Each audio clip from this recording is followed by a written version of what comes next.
was the maintenance reliability program like when you first started, and where is it now? Well, when I first started in this position, it was really almost non-existent. The main focus was, hey, we need to revitalize our preventative maintenance program. And so that's kind of what I started with.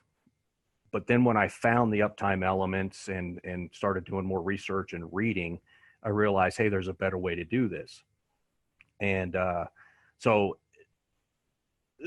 I had to think of my end goal, like where we wanted to be. And I shortened it up to like 5 years, said, where do we want to be in 5 years?